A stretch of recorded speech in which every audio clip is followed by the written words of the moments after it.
हमारी गवर्नमेंट और भारत की कई ऑर्गेनाइजेशन जॉब क्रिएट करने वाले लगभग सारे एरिया को एक्सप्लोर कर रही है, मगर एक ऐसा एरिया है जिससे जॉब का प्रॉब्लम बिल्कुल पूरी तरह से ख़त्म हो सकता है, और वो एरिया अभी तक ज़्यादा एक्सप्लोर नहीं हुआ है। आज के इस वीडियो में हम उसी कॉन्सेप्ट के बारे में जानेंगे और मैं इसका इम्प्लीमेंटेशन पार्ट भी बताऊंगा। इंडिया के मैक्सिमम जॉब को अप्लाई करने के लिए आपको ग्रेजुएशन करना ज़रूरी है, और ग्रेजुएशन आप किसी यूनिवर्सिटी या प्रोफेशनल कोर्स कराने वाले किसी इंस्टीट्यूट से कर सकते हैं। और ये फैक्ट है कि इनका रैंकिंग इस बात पर डिपेंड करता है कि इस कॉलेजेस से कितना परसेंटेज प्लेसमेंट हुआ। इसमें मैक्सिमम कॉलेज ऐसे हैं जो जॉब कैसे पाना है इस बात पे ज़्यादा फोकस करते हैं rather than entrepreneurship and innovation. देखिए, इंडिया में लगभग जितने प्रोफेशनल कॉलेजेस हैं उसमें ये देखा जाता है कि उनका ओवरऑल प्लेसमेंट कितना हुआ। अगर ओवरऑल ऑल इंडिया का अगर प्रोफेशनल कोर्सेज का परसेंटेज निकाला जाए तो ये 20 से 30% में आता है, मतलब 20 से 30% प्लेसमेंट होता है और बाकी के बच्चे अनएम्प्लॉयड रह जाते हैं।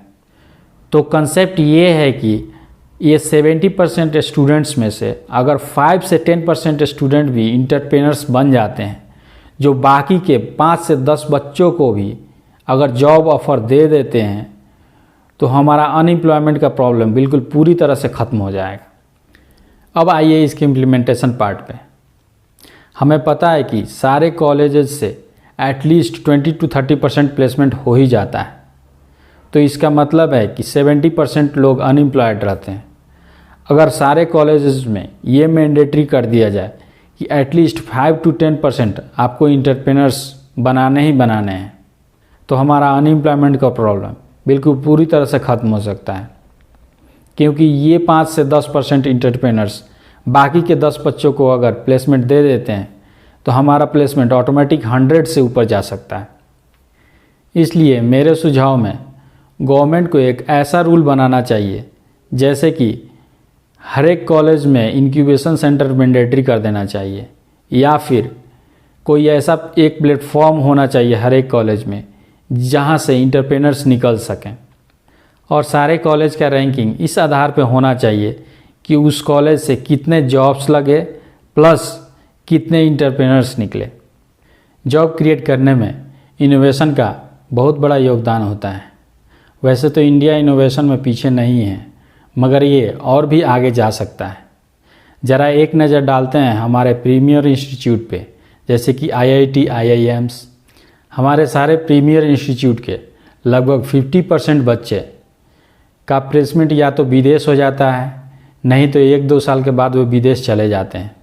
ज़रा सोचिए, जिस कॉलेज को चलाने के लिए गवर्नमेंट लगभग करोड़ों अरबों रुपए खर्च करती है, उस कॉलेज के स्टूडेंट्स अगर पढ़ने के बाद विदेश चले जाते हैं तो गवर्नमेंट को इसमें क्या मिलता है। तो मेरा गवर्नमेंट से ये गुजारिश है कि उन सारे कॉलेजेस में एक ऐसा रूल्स एंड रेगुलेशन लेके आए जिससे कि ब्रेन ड्रेन की समस्या ख़त्म हो सके या फिर कुछ मिनिमाइज हो सके। जैसे कि एडमिशन के पहले उन सारे स्टूडेंट से एक बॉन्ड साइन करवा लीजिए कि या तो वे पहले के 5 या 10 साल इंडिया में ही रह के काम करेंगे, या फिर वे कुछ एक पेनाल्टी अमाउंट भर के विदेश जा सकते हैं। इन दोनों कॉन्सेप्ट में से अगर पहला कॉन्सेप्ट भी 5 to 10% मैंडेटरी एंटरप्रेन्योरशिप वाला अगर वो भी सक्सेस हो जाता है, तो मैं ये गारंटी के साथ कह सकता हूँ कि आने वाले 5 से 10 साल में हमारे देश के अंदर 0 अनएम्प्लॉयमेंट होगी। उम्मीद है कि अनएम्प्लॉयमेंट का मेरा ये वीडियो आपको काफ़ी पसंद आया होगा, तो आप अपने कमेंट बॉक्स में ज़रूर कमेंट कीजिए। और हाँ, इस वीडियो को जितना ज़्यादा से ज़्यादा उतना शेयर कीजिए ताकि ये बात गवर्नमेंट तक पहुंच सके और हमारे 0 अनएम्प्लॉयमेंट का सपना पूरा हो सके।